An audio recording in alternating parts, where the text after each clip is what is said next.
جائیں، کینیڈا جائیں، جاپان جائیں، ان بڑے امیر ملکوں میں جائیں تاکہ ان کے جو بچے ہیں وہاں پہ سیٹلڈ ہوں اور وہ ریمیٹنس بھیجیں اپنے گھروں میں تاکہ ان کی معیشت اور اچھے طریقے سے چلے. لیکن یہ جو چیز تھی یہ 2015 تک تو ہمیں نظر آئی. 2015 کے بعد ایک اینٹی امیگرینٹ سینٹیمنٹ پورے یورپ میں نظر آ رہا ہے ہمیں، پورے امریکہ میں، اور اب یہ جاپان، ساؤتھ کوریا اور ایسٹ ایشین ممالک میں بھی یہ چیز نظر آ رہی ہے کیونکہ ان کی اکانومیز جو ہیں یہ بہت تگڑی ہیں، بہت طاقتور ہیں. اور جہاں جو اکانومی بھی تگڑی اور طاقتور ہوتی ہے لوگ کوشش کرتے ہیں کہ وہ اس اکانومی میں جا کے جابس کریں اور اپنے آپ کو بہتر بنائیں، اپنی معیشت کو بہتر بنائیں، اپنی فیملی کے لیے معاملات کو بہتر کریں، اور زیادہ تر لوگ اسی طرح ہی کر رہے ہیں. لیکن اس سے ہوتا یہ ہے کہ جو اس ملک کی پاپولیشن ہوتی ہے اس پاپولیشن کو پھر آہستہ آہستہ جابس نہیں مل رہی ہوتی ہیں اور وہ پھر اسٹرگل کر رہے ہوتے ہیں اس چیز سے، اور وہ پھر اس چیز سے جیلس تو آپ نہیں کہہ سکتے، ایک طرح سے ان لوگوں کے اندر ایک طرح سے احساس کمتری آتی ہے، تو پھر اس طرح کی موومنٹ جو ہیں وہ آنا شروع ہو جاتی ہیں. اب جاپان کے اندر ایکسٹریم رائٹس موومنٹ بہت زیادہ عام ہو چکی ہیں. یہ اس موومنٹس کی وجہ سے زیادہ تر جاپنیز لوگوں نے جو کل ووٹ ڈالا ہے وہ اینٹی امیگرینٹ کے نام پہ جن لوگوں نے ووٹ لیا ہے ان لوگوں کو ووٹ ڈالا ہے. ان لوگوں کو ووٹ ڈالا ہے جو اینٹی چائنا تھے، جنہوں نے چائنا کے اگینسٹ اسٹانس لیا ہے، ان لوگوں کو ووٹ ڈالا ہے لوگوں نے. اور ان لوگوں کو ووٹ ڈالا ہے جنہوں نے وعدہ کیا ہے کہ ہم امریکی ٹیرفس کے خلاف لڑائی کریں گے، ہم جاپان کی فورن پالیسی پر فوکس کریں گے، اور آنے والے وقت میں اگر جاپان کو کسی چیز کا خطرہ ہوا تو جاپان کے انٹرسٹ کا ہم لوگ خیال رکھیں گے. لیکن یہاں پہ ایک اور بات سمجھنا آپ لوگوں کے لیے بہت امپورٹنٹ ہے کہ اب یہ جو کشیدگی ہے حکومت میں اور یہ جو اپوزیشن پارٹیز ہیں ان کی کشیدگی اب بڑھے گی. آپ کو یاد ہوگا ساؤتھ کوریا میں بھی، جیسا میں نے شروع میں بات کی، کچھ دنوں پہلے صدر ساؤتھ کوریا کے جو تھے انہوں نے بھی جو تھا وہ ریزائن کرنے سے انکار کر دیا تھا، تو ایک پولیٹیکل کرائسس شروع ہو گیا تھا سیول میں جو دارالحکومت ہے ساؤتھ کوریا کا، اور لوگ سڑکوں پہ نکل آئے تھے. یہی چیز جو ہے یہ مجھے نظر آ رہی ہے. میرا جو فیئر ہے وہ اس لیے ہے، یا میرا انالیسس ہے وہ اس لیے ہے کیونکہ اگر ریزائن نہ کیا جاپان کے پرائم منسٹر صاحب نے تو پھر یہ معاملہ جاپان میں بھی ہو سکتا ہے. اور میں آپ کو ایک بڑی امپورٹنٹ چیز بتاؤں کہ جاپان کی جو یہ ٹریڈیشن ہے وہ یہ ہے کہ جب بھی وہ الیکشن ہارے ہیں ماضی میں ان کے وزراء، تو انہوں نے فوراً ریزائن کر دیا ہے اور اپنی ہار قبول کی ہے. لیکن اس بار جو ہے وہ جاپنیز جو ہے وہ پرائم منسٹر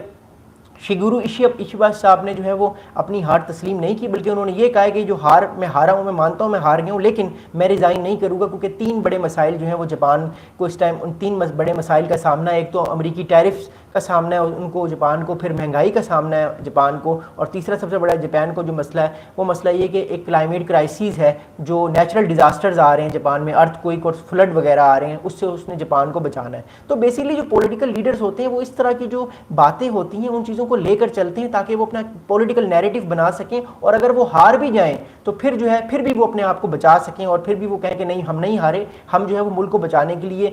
ہمارا فوکس جو تھا وہ ملک کو بچانے کے لیے تھا، اس لیے ہم پولیٹیکل جو ہے وہ ایک طرح سے کنٹریبیوٹ نہیں کر سکے، ہم پولیٹیکل کمپینس میں حصہ نہیں لے سکے. اور یہی اسٹیٹمنٹ جو ہے جاپان کے پرائم منسٹر نے دیا ہے. اور شیگورو صاحب نے ایک اور بڑا امپورٹنٹ اسٹیٹمنٹ دیا کہ میرا فوکس جو تھا وہ پوری طرح سے معیشت پہ تھا، میں معیشت پہ فوکس کرتا یا میں الیکشن کمپینس پہ فوکس کرتا. تو اٹ شوز کہ انہوں نے آلریڈی اپنا نیریٹو بتا دیا ہے دنیا کو کہ میرا فوکس جو تھا وہ پولیٹیکل ایک طرح سے کمپینس پہ فوکس تھا، پولیٹیکل کمپینس پہ نہیں، میرا اکنامک پہ فوکس تھا، اس وجہ سے میں الیکشن ہار گیا، میں الیکشن سے نہیں جیت سکا. تو اس طرح کی جو چیزیں ہیں یہ پولیٹیکل لیڈرز کرتے ہیں، یہ اس طرح کی اسٹریٹجیز وہ کرتے ہیں تاکہ آنے والے وقت میں ان کو کسی طرح کا بھی نقصان نہ ہو سکے. اب اینڈ میں ایک بڑا امپورٹنٹ پوائنٹ میں آپ لوگوں سے شیئر کرنا چاہتا ہوں. وہ امپورٹنٹ پوائنٹ یہ ہے کہ ایک جیفری ہال صاحب ہیں، ایک لیکچرار ہیں، یہ جو ہے basically Japanese study at Kanda University of International Studies کے یہ پروفیسر ہیں. انہوں نے بی بی سی کو ایک بڑی زبردست امپورٹنٹ بات بتائی ہے، میں ان کا انٹرویو بھی سن رہا تھا. انہوں نے یہ کہا ہے کہ support for more right-wing parties had cut into the Liberal Democratic Party's conservative support base. They think that they just doesn't have the nationalistic views on history. He doesn't have the strong views against China that Abe had. اچھا میں نے آپ کو وہی بات بتائی. ان صاحب نے، جیفری ہال صاحب نے بھی یہی امپورٹنٹ بات بتائی کہ جاپان پولیٹیکل پارٹی ہے یہ اس لیے الیکشن اس بار ہاری ہے کیونکہ انہوں نے ایک طرح سے اینٹی چائنا اسٹانس نہیں لیا. انہوں نے یہ کوشش کی ہے کہ چائنا کے ساتھ ہم معاملات کو بہتر کریں. جو اس ٹائم پرائم منسٹر ہیں جاپان کے، اس وجہ سے بھی لوگوں کو ایک چیز نظر آئی، لوگوں کو ایک چیز فیل ہوئی کہ الیکشنز جو ہیں یہ ان پارٹیز کو ہم ووٹ ڈالتے ہیں جو کہ اینٹی چائنا ہیں اور اینٹی امیگرینٹ ہیں. تو یہ چیزیں جو ہیں یہ آہستہ آہستہ سرچ کرتی آ رہی ہیں جاپان میں، اور جو یہ ہمارے پاس نیوز آگے آنے والے وقت میں بڑھے گی تو میں آپ لوگوں کو جو ہے وہ اس بارے میں اور بات بتاؤں گا. لیکن آخر میں اس کی جو کنکلوژن ہے، 5 امپورٹنٹ پوائنٹس جو ہیں وہ ضروری ہیں اس چیز کو جاننا اور